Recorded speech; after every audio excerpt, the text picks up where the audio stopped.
الحمد لله رب العالمين، والصلاة والسلام على سيد المرسلين وعلى آله وأصحابه أجمعين، أما بعد. فقد قال الله تعالى في القرآن العظيم وفي الفرقان المجيد: فأعوذ بالله من الشيطان الرجيم، بسم الله الرحمن الرحيم، وما أرسلناك إلا رحمة للعالمين. صدق الله العظيم. அல்ஹம்துலில்லாஹ், அல்லாஹ்வுடைய மாபெரும் கிருபையால் ரமதானை உடைய விரும்பின் முடிவில் இருக்கிறோம். நாளைய தினம் நமக்கெல்லாம் தெரியும் பிறை பார்க்கப்படுகிறது. பிறை பார்த்தால் வெள்ளிக்கிழமை 2 குத்துபாவாக இருக்கும். காணப்படவில்லை என்றால் 30 பரிபூர்ணப்படுத்தி சனிக்கிழமை பெருநாளாக இருக்கும். அல்லாஹ்வுடைய மாபெரும் கிருபையால் அல்லாஹ் 30 நோன்பை வைக்கக்கூடிய பாக்கியத்தை நம் அனைவருக்கும் தருவானாக. நேற்றைய தினம் சொன்னதை போல பெருமானார் ஸல்லல்லாஹு அலைஹி வஸல்லம் இப்பூவுலகில் குர்ஆனில் அல்லாஹ் ரஹ்மத் என்று பேசுகிறான். அந்த ரஹ்மத்தான நபி யாருக்கெல்லாம் ரஹ்மத்தாக இருக்கிறார்கள், எப்படியெல்லாம் பெருமானார் ஸல்லல்லாஹு அலைஹி வஸல்லம் ரஹ்மத்தாக இருந்தார்கள், சொல்லப்போனால் சஹாபாக்களுடைய முந்தைய வாழ்வு எப்படி இருந்தது, பெருமானாருடைய வருகைக்கு பின்னால் சஹாபாக்களை ரசூலுல்லாஹ் எப்படியெல்லாம் மாற்றினார்கள் என்பது உட்பட பழைய தலையங்கத்தில் பார்த்தோம். கடைசியாக சொன்னோம், பெருமானார் ஸல்லல்லாஹு அலைஹி வஸல்லம் எதிரிக்கு கூட ரசூலுல்லாஹ் ரஹ்மத்தாக இருக்கிறார்கள் என்று சொன்னோம். இன்னும் சொல்லப்போனால் அதையும் தாண்டி பெருமானார் ஸல்லல்லாஹு அலைஹி வஸல்லம் காஃபிர்கள் எதிரிகளை எல்லாம் தாண்டி முனாஃபிக்கீன்களுக்கும் ரசூலுல்லாஹ் ரஹ்மத்தாக இருந்திருக்கிறார்கள். யார் முனாஃபிக்? நம்ம பல பேர் தெரிந்தும் இருக்கலாம். நயவஞ்சகர். இந்த நயவஞ்சகர் எப்படி இருந்தார்கள்? பெருமானார் ஸல்லல்லாஹு அலைஹி வஸல்லம் சபைக்கு வந்தால் ரசூலுல்லாஹை போல ஒரு மனிதர் உலகில் இல்லை என்று அவரது ரசூலுல்லாஹுக்கு முன்னால் அவ்வளவு பாராட்டி பேசுவார்கள். ரசூலுல்லாஹ்வுடைய சபையிலிருந்து கலைத்து வெளியே போனால் அங்கு போய் முஷ்ரிக்கீன்களிடம் சொல்வார்கள், அவர் மனிதரா, அவர் சொல்வதை எல்லாம் யார் ஏற்றுக்கொள்கிறார்கள் என்று ரசூலுல்லாஹை பற்றி மிக தவறாக பேசுவார்கள். இவர்களும் பெருமானார் ஸல்லல்லாஹு அலைஹி வஸல்லம் காலத்திலே வாழ்ந்து வந்தார்கள் மட்டுமல்ல, பெருமானார் ஸல்லல்லாஹு அலைஹி வஸல்லமுடன் மிக நெருங்கிய பழகுவார்கள். ஆனால் நாயகத்திற்கு தெரியும் யார் முனாஃபிக் யார் முனாஃபிக் இல்லை என்று பெருமானார் ஸல்லல்லாஹு அலைஹி வஸல்லமுக்கு நன்றாகவே தெரியும்.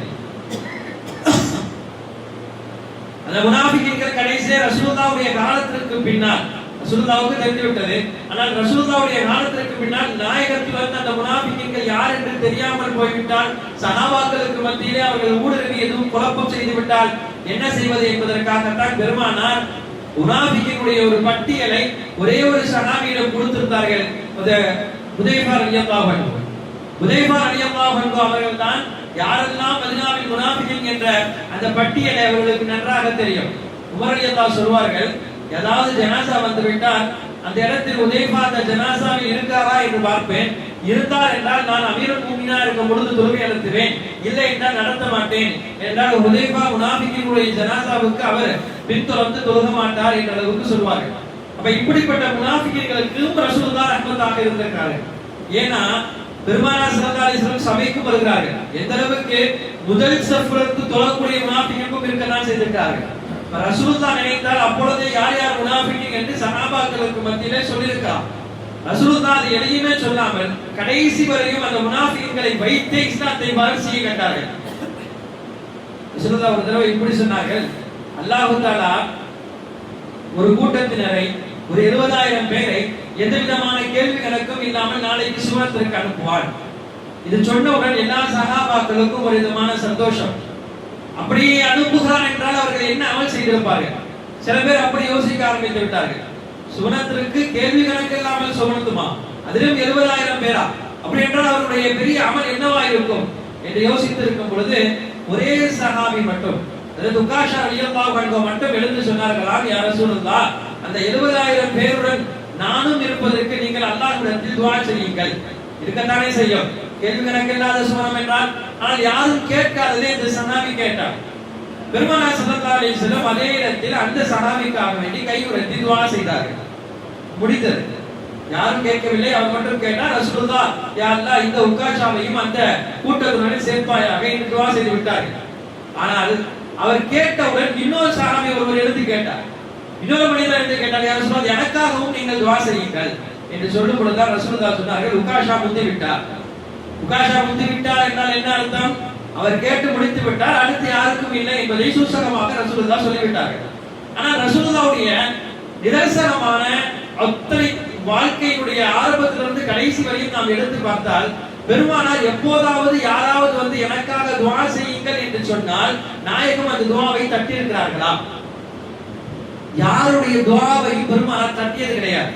சொல்லப்போனால் கேட்காமலே பல நேரங்களுக்கு பல பேருக்கு ரசூலுல்லாஹ் துஆ செய்திருக்கிறார்கள். இப்போ ஒருவர் வந்து யா ரசூலுல்லாஹ் எனக்காண்டி துஆ செய்யுங்கள் என்றால், ரசூலுல்லாஹ் எனக்காண்டி துஆ செய்ய முடியாது என்று சொல்லியோ, எவ்வளவு பெரிய பாவியாக இருந்தாலும் ரசூலுல்லாஹ் அவருக்கு முன்னாலே அவருடைய பாவத்தை குறித்து அவருக்காக துஆ செய்திருக்கிறார்கள்.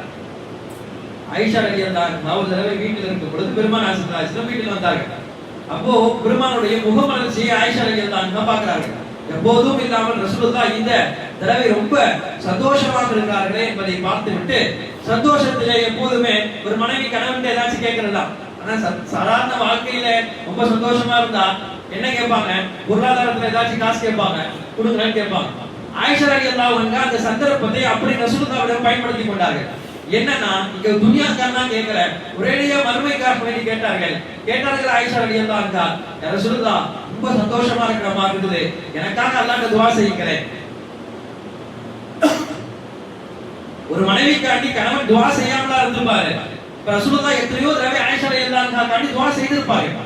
ஆயிஷா ரலியல்லாஹு அன்ஹாவுடைய நோக்கம் என்ன? நான் பார்க்க ரசூலுல்லாஹ் எனக்காண்டி துஆ செய்யணும்னு ஒரு ஆசையில கேட்கறாங்க.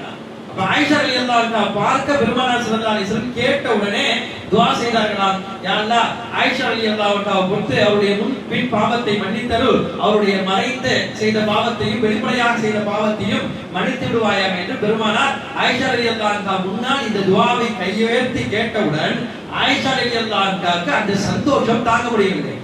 துள்ளி குதித்து கொண்டு சந்தோஷப்பட்டார்கள். எந்த அளவுக்கு ஹதீஸ்ல வருகிறது, அவருடைய தலை காலில் படும் அளவுக்கு துள்ளி குதித்தார்கள். அவ்வளவு சந்தோஷம். அது என்ன சந்தோஷம் இருக்கத்தானே செய்யும்.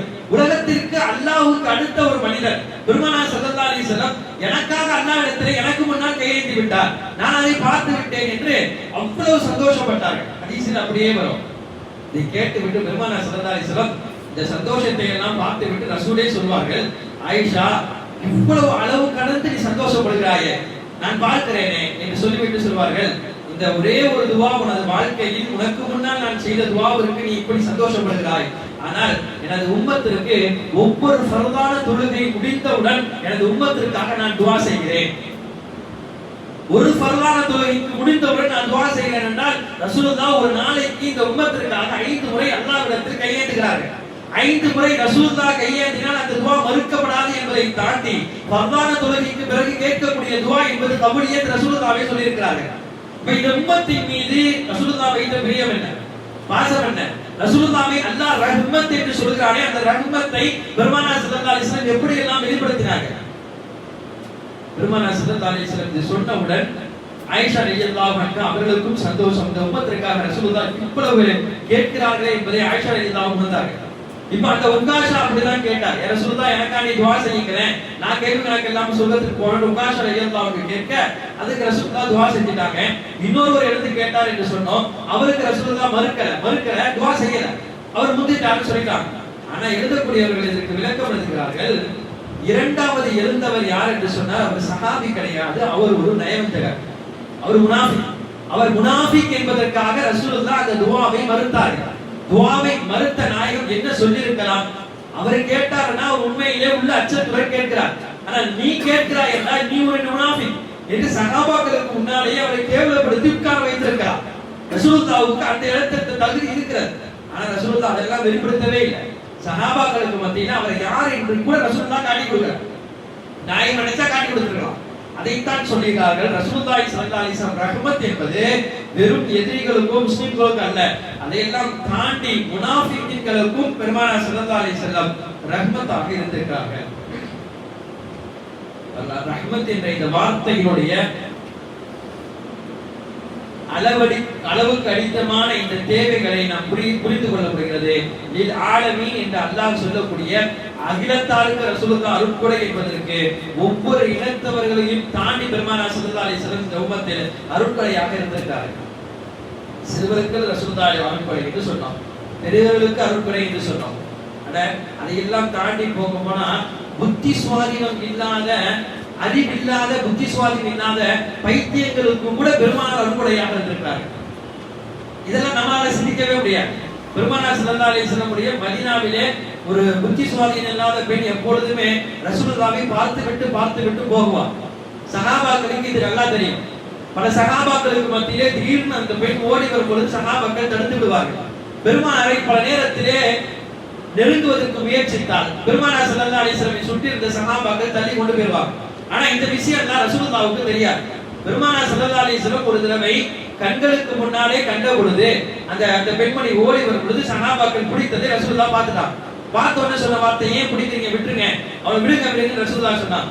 ரசூலுல்லாஹ் இல்ல, விடுறதுக்கு ஒண்ணும் கிடையாது, இந்த பெண் கொஞ்சம் ஒரு மாதிரி, அதனாலதான் பிடிக்கிறோம், நான் பார்த்துக்கிறேன், நீங்க கையெடுங்க ரசூலுல்லாஹ் சொன்னாங்க. கையெடுத்த பிறகு அந்த பெண் நின்று விட்டு ரசூலுல்லாஹ்வுக்கு அருகில் வருகிறார். சஹாபாக்கள் எல்லாம் இங்க பயம், ஏன்னா புத்திசுவாதியான பெண் எதுவும் செஞ்சுட்டா என்ன செய்ய முடியும், யாரும் கேட்க கூட முடியாது. ரசூலுல்லாஹை சுற்றி இந்த சஹாபாக்களுக்கு ஒரு விதமான பதட்டம் இருந்து கொண்டே இருந்தது. கிட்ட வந்து அந்த பெண் சொன்னால், யா ரசூலுல்லாஹ், நான் உங்களிடம் கொஞ்சம் தனியாக பேச வேண்டும். பயம் கூட கொஞ்சம் வந்துருச்சு. இதையும் சுத்தி சஹாபாக்கள் இருக்கிறாங்க, பேசினா ஏதாச்சும் ஒரு நாள் தடுத்துடலாம். இப்ப தனியா பேசணும் அப்படின்னா ரசூலுல்லாஹை தனியா கூப்பிடுறாங்களே, என்ன ஆகும் ஏதாகும் என்று சஹாபாக்கள் ரசூலுல்லாஹ் அனுமதிக்க கூடாதுன்னு நினைக்கிறாங்க. பெருமானார் ஸல்லல்லாஹு அலைஹி வஸல்லம் கேட்ட உடனே அனுமதி கொடுத்துறாங்க. இங்கேயே போக சொல்லிடுவா, இங்க எல்லாரும் போக சொல்லிடுறேன், இங்கேயே பேசலாமா? அந்த பெண் சொல்கிறாங்க, இல்ல இந்த இடம் சரிப்படாது, என் கூட கொஞ்சம் தூரம் நீங்க வாங்க. சஹாபாக்கள் தடுத்தார்கள், யார் ரசூலுல்லாஹ் வேண்டாம், அந்த பெண் கொஞ்சம் புத்தி சுவாதீனம் இல்லாத பெண், எதனால இங்க வச்சே பேசலாமே சொல்றாங்க. பெருமானார் ஸல்லல்லாஹு அலைஹி வஸல்லம் இல்லை, அவள் ஆசைப்படுகிறாள், நான் உம்மத்து முஹம்மதியாவுக்கு ரஹ்மத் என்பது அந்த பெண்ணுக்கும் நான் தான் ரஹ்மத் என்று சொல்லி பெருமானார் ஸல்லல்லாஹு அலைஹி வஸல்லம் அந்த பெண் அடைத்த கொஞ்சம் தூரத்துக்கு ரசூலுல்லாஹ் போறார். அந்த இடத்துல இருந்து ரசூலுல்லாஹை உட்கார வைத்துவிட்டு அந்த பெண்மணி ஏதோ பேசுகிறார். ஏதோ பேச ரசூலுல்லாஹி ஸல்லல்லாஹு அலைஹி வஸல்லம் தலை அசைத்து கேட்கிறார்கள். அது என்ன பேசுறாங்க, ஏது பேசுறாங்க, இங்க இருந்த சஹாபாக்களுக்கு ஒண்ணும் புரியல.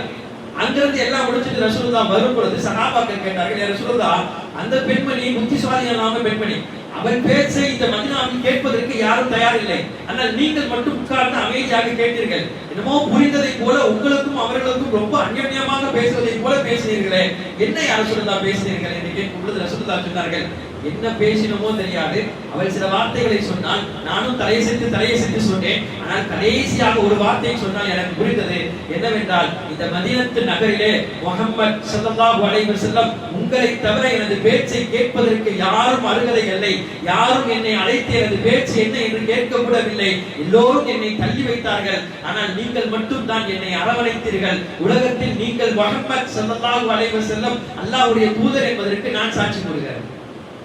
பெருமானார் ஸல்லல்லாஹு அலைஹி வஸல்லம் அப்போது சஹாபாக்கள் சொன்ன வார்த்தை தான், எவ்வளவு பெரிய புத்திசாலி இல்லாத ஆளாக இருக்கட்டும், கொஞ்சம் அவர்கள் என்ன சொல்கிறார்கள் என்பதை அமைதியாக கேளுங்க.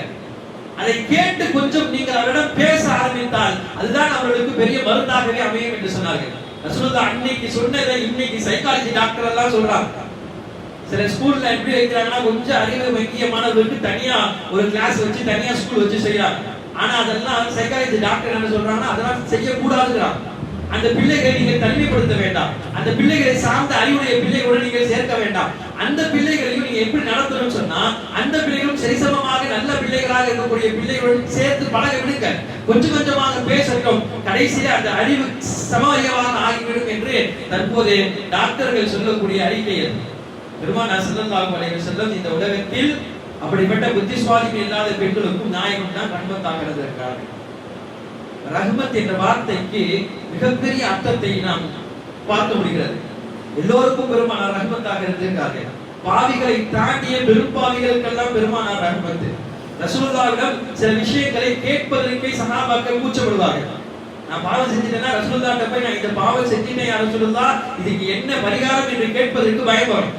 ஏன்னா ரசூலுல்லாஹ்ட்ட போய் நான் சொல்லணும்னா ரசூலுல்லாஹ் என்னை எப்படி பார்த்துருவாங்க என்ற நடுக்கத்திலே அவ்வளவாக பெருமானார் ஸல்லல்லாஹு அலைஹி வஸல்லம் தான் செய்த பாவத்தை எல்லாம் வந்து சொல்வதற்கு சஹாபாக்களுக்கு துணிவு இருக்கார். ஆனா ஒரு இளைஞர் வந்தவர் சொன்னாரு, நான் இஸ்லாத்துல இந்த இஸ்லாத்துக்குள்ள வந்துடுறேன், இஸ்லாத்துக்குள்ள வர்றதுக்கு தயாராக இருக்கிறேன், எல்லா அமல்களையும் செய்யறேன், ஆனா எனக்கு ஒரே ஒரு விஷயத்திற்கு மட்டும் அனுமதி கொடுங்கள் என்று இளைஞர் கேட்டார். விபச்சாரம் செய்வதற்கு எனக்கு அனுமதி தாருங்கள் என்று கேட்கிறார். விபச்சாரம் செய்வதற்கு அனுமதி தாருங்கள். சுற்றி இருந்த சஹாபாக்கள் எல்லாம் பார்த்து அசந்து போகிறார்கள். என்ன மார்க்கத்தில் அவர் என்ன கேட்கிறார்? அல்லாஹ் குர்ஆனில் சொல்கிறார், விபச்சாரம் செய்வதல்ல, விபச்சாரத்தின் பக்கம் நீங்கள் நெருங்க கூட வேண்டாம் என்று குர்ஆனுடைய வசனம். இப்ப ரசூலுல்லாஹ்விடம் இவ்வளவு தைரியமாக கேட்கிறாரே, என்ன துணிச்சல் இவருக்கு என்று சஹாபாக்கள் எல்லாம் அவருடைய பார்வை வேறு மாதிரியாக அவர் மீது படும் பொழுது பெருமானார் ஸல்லல்லாஹு அலைஹி வஸல்லம் மட்டும் அவரை தனியாக உட்கார வைத்து அவரிடம் கொஞ்ச நேரம் பேசினார்கள். எதற்கு இப்படி சொல்றீர்கள், ஏன் இப்படி சொல்றீர்கள் என்று அவரை பற்றி ரசூலுல்லாஹ் கொஞ்சம் பேசிவிட்டு அதுக்கு ஒரு நாயகம் ஸல்லல்லாஹு அலைஹி வஸல்லம் சொன்னார்கள், நீங்கள் கேட்கிறீர்கள், உங்களுடைய கேள்விக்கு நானும் அனுமதி கொடுத்து விடலாம், ஆனால் அதற்கு முன்னால் ஒரு விஷயம் கேட்கிறேன் என்று சொல்லிவிட்டு ரசூலுல்லாஹ் சொன்னார்கள், உங்களுடைய தாயிடமோ உங்களுடைய சகோதரிடமோ வேற யாராவது இப்படி கேட்டால் உங்களால் அது பொறுத்துக் கொள்ள முடியுமா? ரசூலுல்லாஹ் அது எப்படி என் தாய்க்கு என் சகோதரிக்கு அப்படி பேச முடியும்? அப்ப நீங்கள் கேட்கக்கூடிய பெண்ணுக்கும் யாராவது ஒருவர் அப்படி இருக்கத்தானே செய்வார். அப்ப இது செய்வது என்பது சரியா என்று பெருமானார் ஸல்லல்லாஹு அலைஹி வஸல்லம் அவர் சொல்லும் பொழுது அந்த மனிதர் சொன்னார், யா ரசூலுல்லாஹ், எனது உள்ளம் சில நேரங்களில் இது போல தூண்டல்களால் உள்ளம் கேட்கிறது, என்ன செய்வது என்று தெரியாமல் கேட்டுவிட்டேன் என்று சொல்லும்போது ரசூலுல்லாஹ்வுடைய இதயத்திலே கை வைத்து அவருடைய பரிசுத்தத்திற்காக துஆ செய்தார்கள். அதற்கு பிறகு அவர் பரிசுத்தம் அடைந்தவராக ஆகி போனார் என்பது வரலாற்றின் பதிவு. பெருமானார் ஸல்லல்லாஹு அலைஹி வஸல்லம் வந்தவர்களை எல்லாம் எப்படி பரிசுத்தப்படுத்தியிருக்கார்கள், எப்படி ரஹ்மத்தாக இருந்திருக்கார்கள். எந்த பாவம் வெளிப்பட்டாலும் பெருமானார் அந்த பாவத்தை வெளிப்படுத்த மாட்டார்கள். யாராவது சஹாபாக்கள் ரசூலுல்லாஹ் உங்களுக்கு தெரியுமா அந்த சஹாபி அப்படி செய்றார் இப்படி செய்றான்னு சொன்னாலே ரசூலுல்லாஹ் சொல்வார்கள், கொஞ்சம் இருந்தீங்களா, எந்த சஹாபியுடைய தவறை பற்றியும் குறையை பற்றியும் என்கிட்ட சொல்லாதீங்க. அந்த மாதிரி சொல்ல வேண்டும் என்றால் நீங்க என்கிட்ட வராமே இருக்கலாம். உங்களை பற்றி சொல்ல வேண்டும் என்றால் பிரச்சனைகள் இருந்தால் சொல்லுங்க, கேட்கிறேன், அதற்கு நிவாரணம் சொல்கிறேன். ஆனால் எவருடைய குறைகளையும் என்னிடத்திலே சொல்ல வேண்டாம் என்று பெருமானார் ஸல்லல்லாஹு அலைஹி வஸல்லம் பல கட்டத்திலே சஹாபாக்களிடம் பேசுகிறார்கள். அப்ப எப்படிதான் சரி செய்வது? ரசூலுல்லாஹ் சில குறைகளை சஹாபாக்களிடம் பார்த்திருக்காங்க. அந்த சஹாபாக்களிடம் பார்த்த குறையெல்லாம் ரசூலுல்லாஹ் எப்படி சரி செய்திருக்காங்க? மிக அழகாக ரசூலுல்லாஹ் கையாண்ட விதம் இருக்கிறது ஹதீஸ்களில். சொன்னார்கள், ஒரு சஹாபியிடம் நேரா கூப்பிட்டு வச்சு அவர்கிட்ட சொன்னாங்க, உங்களுடைய அமல்கள் எல்லாம் பிரம்மாண்டமாக இருக்கிறது, உங்களை எனக்கு பிடிக்கும், நீங்கள் நல்ல மனிதர். இதெல்லாம் சொன்ன பிறகு அவங்க சொல்றாங்க, உங்கள்ட்ட ஒரு ரெண்டு குணம் மட்டும் இருக்குது, அது மட்டும் இல்லாம இருந்தா நீங்க இன்னும் நன்றாக இருப்பீர்கள். உங்கள்ட்ட எல்லாம் பிடிக்கும், ரெண்டு விஷயம் இருக்குது, அந்த ரெண்டு விஷயத்தை மட்டும் நீங்க சரியாக்கிட்டீங்கன்னா இன்னும் நன்றாக இருப்பீர்கள் என்று சொல்லிவிட்டு பெருமானார் சொன்ன வார்த்தை, நான் எப்போது பார்த்தாலும் உங்களுடைய ஆடை கரண்டை காலுக்கு கீழே இருக்கிறது, கரண்டை காலுக்கு கீழே இருக்கிறது, அப்படி இருப்பது சரி கிடையாது, எனவே அதை கொஞ்சம் கரண்டை காலுக்கு மேலே நீங்கள் கட்டிக்கொள்ளுங்கள். இரண்டாவது சொன்னார்கள், உங்களுடைய முடி பெண்களுடைய முடியை போல பின்னால் இருந்து அப்படியே நீளமாக வருகிறது, இது பெண்களுக்கு ஒப்பாக இருக்கிறது, எனவே அந்த முடியையும் சரி செய்து கொள்ளுங்கள் என்று பெருமானார் சொல்லிட்டு இந்த ரெண்டை மட்டும் நீங்க சரி செய்து கொள்ளுங்கள், நீங்கள் மிக நல்ல சஹாபியாக ஆகிவிடுவீர்கள் என்று சொன்னார்கள். இது எவ்வளவு பெரிய விஷயம் ஷரியத்துலன்னா, இது சாதாரண பாவம் அல்ல. நம்ம கூட பல பேர் நினைப்போம், சுன்னத்துன்றது கரண்ட காலுக்கு மேல போறது ஒரு சுன்னத்து, கீழே இருக்கிறது என்ன பெரிய விஷயமா, ஆடை தானே, நேரங்களை நம்ம அறியாம வந்துரும் அப்படின்னு நினைப்போம். ஆனா ஹதீஸ்கள்ல எந்த அளவுக்கு கடுமை இந்த விஷயத்துல வருதுன்னா, யாருடைய கரண்டை கால் கீழே ஆடை போய் விடுகிறதோ அவருடைய அந்த பகுதி மட்டும் நாளை நரகத்தில் இருக்கும், நரகத்துக்கு அந்த பகுதி சொந்தமாக இருக்கும் என்பதே ஹதீஸ். இதையும் தாண்டி ஒரு ஹதீஸ் இருக்கிறது, அல்லாஹ் தஆலா பல பேர்களை அல்லாஹ் தன்னின் பக்கம் அழைத்து கொள்வான், தன்னை அல்லாஹ் காட்டுவான், அல்லாஹ்வை நேரடியாக பார்க்கக்கூடிய பாக்கியம் சுவனத்தில் முஸ்லிம்களுக்கு கிடைக்கும். ஆனால் யாருக்கு அல்லாஹ்வை பார்க்கக்கூடிய பாக்கியம் கிடைக்காது, யார் அல்லாஹ் யாரை பார்க்க மாட்டான் என்பதை பற்றி ஹதீஸ் வரும். யாரை அல்லாஹ் பார்க்க மாட்டான் என்றால், யாருடைய ஆடை கரண்டை கால் கீழே தேய்த்து கொண்டிருக்குமோ அப்படிப்பட்டவர்களை அல்லாஹ் பார்க்க மாட்டார். அது ஹராம். ஒரு ஹராமை ரசூலுல்லாஹி ஸல்லல்லாஹு அலைஹி வஸல்லம் அதை எப்படி அழகாக எடுத்து சொன்னார்கள். ஒரு பெண்களை போல ஆண்கள் மாறுவதும், ஆண்களை போல பெண்கள் தன்னுடைய உடையோ தன்னுடைய நடையோ மாற்றிக் கொள்வதும் ஹராம். ஒரு ஹராமான விஷயத்தை பெருமானார் எடுத்து சொல்வது எவ்வளவு கடுமையாக சொல்ல வேண்டும். இப்ப நம்மளால என்ன சொல்லிருப்போம், நரகத்துக்கு உன் கால் போகும்போது பாத்துக்கோ சொல்லிருப்போமா இல்லையா? அல்லாஹ் உன்னை பார்க்க மாட்டான், அந்த மாதிரி நீ அமல் செஞ்சிருப்ப சொல்லிருப்போம். ஒரு பொன்முக ஆம்பளைக்கு வித்தியாசம் இல்லையா, பொம்பளை மாதிரி இருக்க ஒரு நடவடிக்கை என்பது நமது பிள்ளைகளை நாம் சொல்லிருப்போம் அப்படி நம்ம செஞ்சிருந்தா. ரசூலுல்லாஹ் அதையெல்லாம் தவிர்த்து விட்டு எப்படி சரிப்படுத்துகிறார்கள், நீ நல்ல மனிதர், எடுத்தோட இந்த வார்த்தை தான், நீ நல்ல மனிதர், ஆனா இந்த ரெண்டு விஷயம் உங்கள்ட்ட இல்லைன்னா இன்னும் நீங்க அழகாக இருப்பீர்கள் என்பது சஹாபாக்களை பண்படுத்தக்கூடிய வார்த்தை. முரளியல்லாஹு மகன் அப்துல்லா அவர்கள் சொல்வார்கள், என்னிடம் ரசூலுல்லாஹி ஸல்லல்லாஹு அலைஹி வஸல்லம் ஒரு தடவை என்று சொன்னார்கள், நிஅமர் ரஜுலு அப்துல்லா, மனிதர்களில் அப்துல்லா மிக சிறந்த மனிதராக இருக்கிறார்.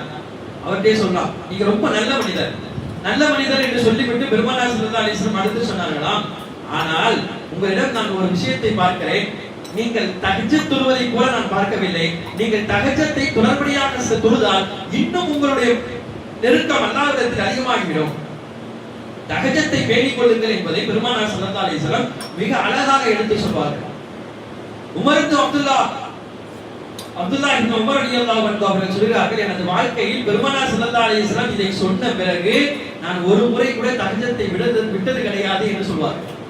ரசூலுல்லாஹ் அந்த சொன்ன விதம் என்பது சஹாபாக்களுக்கு பிடித்தது மட்டுமல்ல, அவர்கள் வாழ்க்கையை மாற்றுவதற்கு அது மிகச் சரியாக இருந்தது. எனவே பாவத்தை எடுத்து சொல்வது மிக எளிதானது.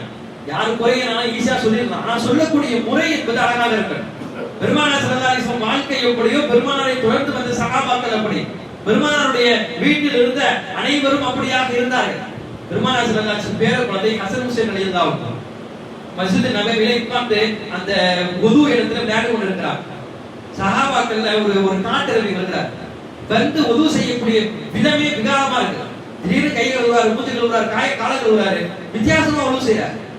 ஆனா அவர் வயசுல மூத்தவரா இருக்கார். சஹாபாக்கள் இதை பார்த்துட்டே இருக்கிறார். இப்படி வுது செய்யறாரு, ஒரு காட்டரவி. இப்ப போய் நம்ம அவர்கிட்ட போய் ஏதாச்சும் பேசணும் சொல்லணும்னு சொன்னா ஒரு தடவை கோவப்பட்டுட்டா, எனக்கு வுது செய்ய தெரியாதா, நீங்க என்ன எனக்கு சொல்லி தரது என்று பேசிவிட்டார். எப்படி அவருக்கு வுது செய்ய சொல்லி கொடுக்கிறதுன்றதை அச்சப்பட்டாங்க. சொல்வதற்கும் முடியவில்லை, சொல்லாமல் இருக்கவும் முடியவில்லை. ஒரு தவறான செயல் நடக்கிறது, அந்த இடத்துல உடனே போய் அதை சரி செய்யணும். சரி செய்யும் பொழுது அவர் ஏதாவது நினைத்துக் கொண்டார். பெருமானார் ஸல்லல்லாஹு அலைஹி வஸல்லம் இந்த மாதிரி விஷயத்துல மிக அழகான முறையிலே கையாள சொல்லியிருக்கிறாரு. நம்ம பாவத்தை தடுக்கணும்னு பல நேரத்துல பல முஸ்லிம்களுடைய இதயத்தை உடைத்து விடுகிறோம். ரசூலுல்லாஹ் சொன்னாங்க, அந்த மாதிரி பாவத்தை தடுப்பதற்கு நீங்க தடுக்காம இருக்கிறது நல்லது. உங்களால அழகான முறை எடுத்து சொல்ல முடியும் என்றால் அந்த விஷயத்தை சொல்லுங்க. என்றால் ஒரு முஸ்லிமுடைய உள்ளத்தை உடைப்பதை ரசூலுல்லாஹ் எதனுடன் ஒப்பிட்டு பேசுகிறார்கள்? காபாவை உடைப்பதற்கு சமம், காபாவை இடிப்பதற்கு சமம் என்று சொன்னார்கள். சஹாபாக்கள் அச்சப்பட்டு என்ன செய்ய தெரியாம கொஞ்ச நேரம் சொல்லாம இப்படி நின்றுட்டாங்க. இதை பார்த்த அந்த சிறுவர் பெருமானார் ஸல்லல்லாஹு அலைஹி வஸல்லம் பேர குழந்தைகள் ஹசன் ஹுசைன் பார்த்து கொண்டே இருந்தார்கள். வந்து அந்த காட்டரை விட்டு அவங்க பேசுறாங்க, சலாம் சொல்லிட்டு பேசுறாங்க, என்ன பண்றீங்க? வுது செய்யறேன். அப்போ அந்த ரெண்டு பேரும் சொல்றாங்க, எனக்கும் கொஞ்சம் வுது தெரியும், என் அண்ணனுக்கும் கொஞ்சம் வுது செய்யும், நாங்க ரெண்டு பேரும் வுது செய்யறோம், நாங்க ரெண்டு பேரும் வுது செய்யறது நீங்க கொஞ்சம் பார்த்து சரி பார்த்து சொன்னீங்கன்னா நல்லா இருக்கும் என்ன சொல்றாங்க. சின்ன பிள்ளைங்க தானே, அவங்க வுது செய்ய தெரியாது, அதனால கேட்கறாங்கன்னு அந்த காட்டரவை பார்த்துட்டு நான் சொல்றேன் நீங்க செய்யுங்க, எதை முதல்ல செய்யணும் எதை பின்னால செய்யணும்னு அவருக்கு தெரியல. இவங்க நான் செய்யற நீங்க சரியா பாருங்கன்னு சொல்றாங்க. சரி செய்யுங்கன்னு சொன்ன உடனே அவங்க சிறு பிள்ளைகள் அவர்கள் அழகாக வுது செய்யும் பொழுது ரசூலுல்லாஹ்வுடைய பேர குழந்தைகள் இப்படி வுது செய்வாங்க. நிறுத்தி நிதானமா ஒவ்வொரு உறுப்பையும் அவ்வளவு அழகாக துல்லியமாக ஒரு முடி கூட நினையாத அளவுக்கு கழுவி எடுத்து ஃபுல்லா வுது செஞ்சு காலை கழுவி முடிச்ச உடனே சொல்லவே இல்லை, புரிஞ்சிருச்சா அவங்களுக்கு. ஆனா இந்த புள்ள அழகா வுது செய்யறான், நம்ம வுது செய்து தவறு, அதெல்லாம் நல்ல முறையில சுட்டி காட்டுறாரு இவரு அப்படின்னு சொல்லிட்டு அந்த சஹாபி சொன்னார், நீங்க நல்ல முறையில வுது செஞ்சீங்க, நானும் இதுக்கு மேல அந்த மாதிரி வுது செய்யறேன். எவ்வளவு அழகான நடைமுறை இந்த உம்மத்திற்கு பெருமானார் ஸல்லல்லாஹு அலைஹி வஸல்லம் மட்டுமல்ல, அவர்களை தொட்டு வந்த சஹாபாக்கள் பேர குழந்தைகள் அனைவரும் எடுத்து சொல்லியிருக்கிறார்கள். எனவே ரஹ்மத் என்ற நபி என்பவர்கள் பெருமானார் ஸல்லல்லாஹு அலைஹி வஸல்லம் எல்லோருக்கும் ரஹ்மத் மட்டுமல்ல, ரஹ்மத்தையும் தாண்டி பெருமானார் நடைமுறை வாழ்க்கையை நாம் எப்படி நடக்க வேண்டும் என்று சொல்லித் தருகிறார்கள். வரக்கூடிய காலங்களிலே அதுபோல நடப்பதற்கு அல்லாஹ் நம் அனைவருக்கும் தௌஃபீக் செய்வானாக. வாஹிர் தஅவானா அல்ஹம்துலில்லாஹி.